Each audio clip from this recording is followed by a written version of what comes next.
Hello and welcome back to another one of my FPL videos. I of course am the FPL train, and in this video we're going to be looking at some transfer plans ahead of game week 18. Now obviously that does mean it will be the start of the crazy Christmas period where we'll go from the 21st December right up to the 2nd January. It's pretty much non-stop football. We'll obviously get Christmas Day off, and I think we get the 29th December off, and then every other day is football. So 18, 19 and 20, they're going to be crazy game weeks. So a lot could change from now until right up to my game week 20 transfer plans. But we'll go into game week 18 first. But before all of that, obviously, we're going to look back on to game week 17 and the transfers I recommended for that week. And to be fair, I mean, you can see it already. I think I did pretty well, to be fair. So first up on here, we went for taking out Kieran Trippier because obviously he was suspended for game week 17. I mean, if he did play, then he would have had probably a fair few points. But of course, we knew he wasn't going to play because of the suspension. And I said to bring in Dzerzi of Chelsea. Now, he had a much easier fixture than any other team, in my opinion. He had Sheffield United.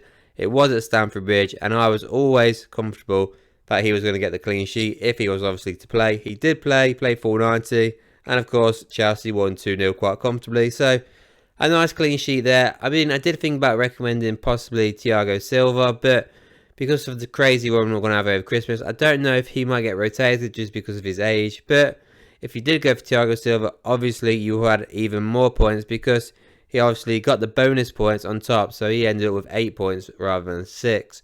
But still, I think Dzerzi was a very good pick to pick. Obviously, he started Chelsea, got a clean sheet, so you would have had 6 extra points there. The second one, obviously another player that's suspended in Bruno Fernandes, who obviously would have played and he would have had Liverpool. Now, if he was to play, I would still recommended it anyway because I didn't see Man United getting anything in that game. They did get the draw. It was a good point for Man United.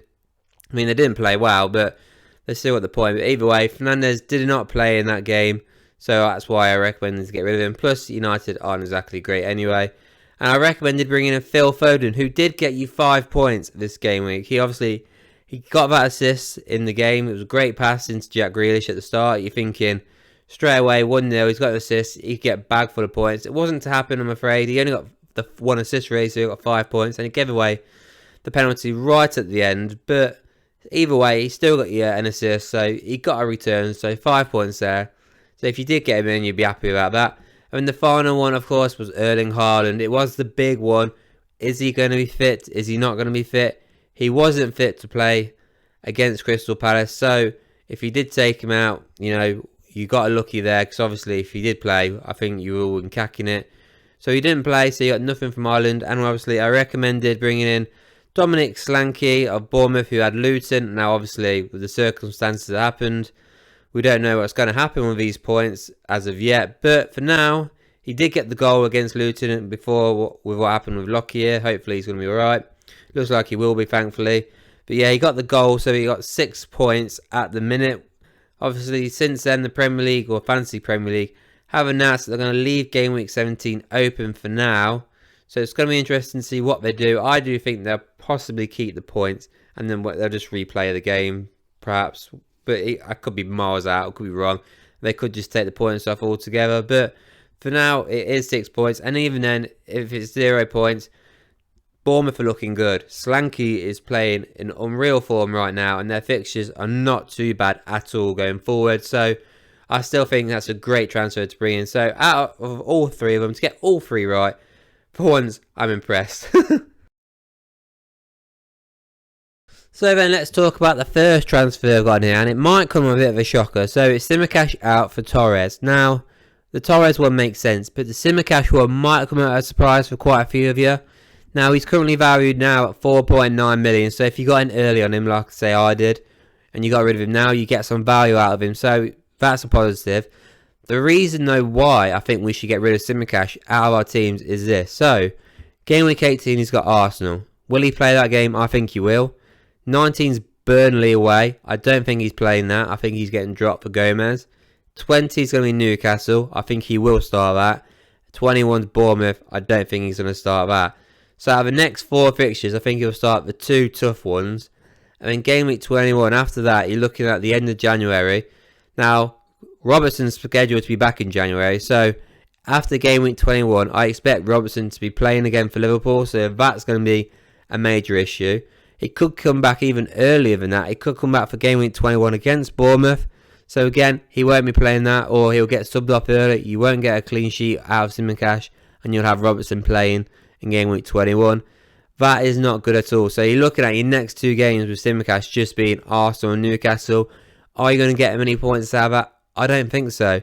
So I think if you get in there early, get him out early, I think it would be a great idea to do, because he's somebody I'm thinking about getting rid of, because like I just said, I can't see him playing the easier games. I think he'll play the tougher games, and then by that point, Robertson will be back for Liverpool, and Tsimikas will be out of our teams before we know it. So get him out early is what I'm recommending, because I can't see him playing much after game week 21. The replacement, though, Pau Torres, is a completely different option, who is completely different scale. So he's cheaper than Tsimikas, 4.7 million, which is bonus, and his fixtures coming up are amazing. So game week 18 is Sheffield United at home. That's a really nice fixture. 19 is a little bit tougher against Man United at Old Trafford, but United don't seem to be able to score, or they struggle to score. They've not been great this season, so Aston Villa could come away with a clean sheet there. Then you're looking at Burnley at home and Everton away. It's a good run of fixtures for Aston Villa. They're in great form. They're looking awesome this season. Like I said, he's 100% a starter for Aston Villa. He's been a great defender. He's cheaper than Tsimikas. It just makes sense. And obviously, a lot of us had Matty Cash in our teams. He's just in and out of the team, so he's not worth having. You can't go for Dino or Moreno because they're going to either rotate. So you're looking at possibly Pau Torres, or you could possibly look at maybe Konsa or something like that. I'll go for Pau Torres though, because he's 100% starter for Aston Villa. He's looked good this season, and those fixtures are really good. So that's why I think we should really look about taking Tsimikas out for Torres. For the next transfer I've got in here, it's taking out Hwang for Richarlison. Now, Hwang has been awesome this season, not going to lie. He's absolutely smashed it again. 8 goals and 2 assists this season. He's been unreal for Wolves, but look at these fixtures coming up now. He's got Chelsea, Brentford, Everton, Brighton. Then it goes even further down. Man United, Chelsea again, Brentford again, Spurs. They're going on a bad run right up to the end of February. So, me personally, I think maybe it is time to get rid of Hwang, whoever brought him in. He's also on 4 yellow cards as well, so he's one more away from getting a suspension. And now when you look, he'll get it in game week 19 against Brentford. And then what's classed as the easier fixture, I say easier fixture because it's currently the only green one they've got, it's Everton. But Everton, to be fair, they're in great form right now, so you wouldn't really want to play Everton either. But like I said, the list of fixtures they've got coming up is absolutely devastating for Wolves. I can't see much in terms of reward for points for Hwang in any of these games, so I think it's time really to get rid of him. He's had a great start to the season, but I expect a dry spell now. Bringing him in probably against Sheffield United in game week 26, yes, I'll definitely do that.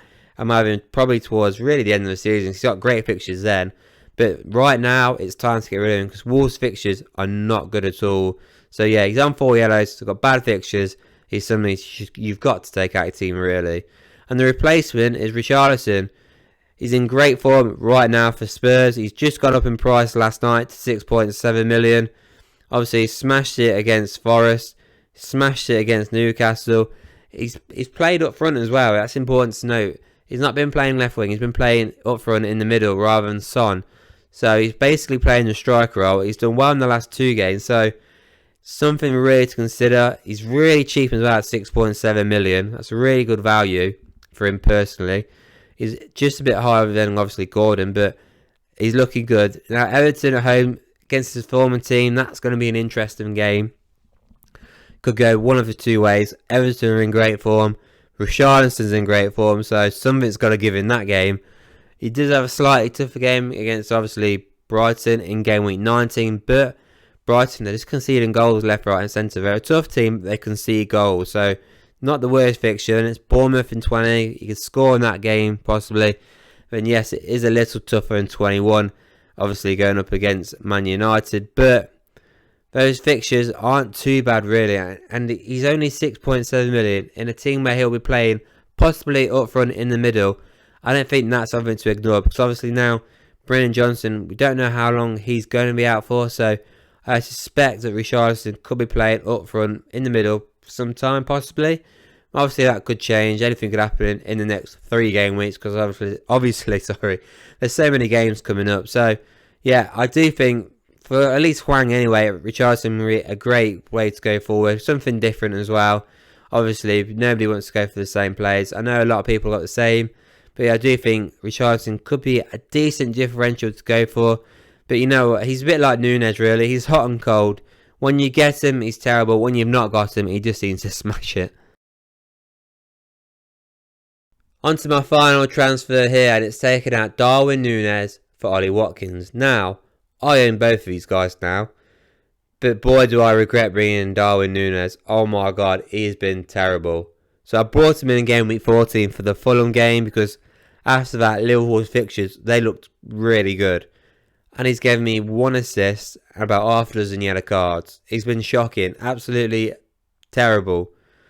He's 1 yellow card as well from a suspension, so if he does play in game week 18 against Arsenal and gets that yellow card, he's going to be out for 19. And then obviously game week 20 is a tough game against Newcastle. So it's not good if you're a Darwin Núñez owner. I mean, I'm hating it. I'm sure you're hating it if you own him, and we want to get rid of him.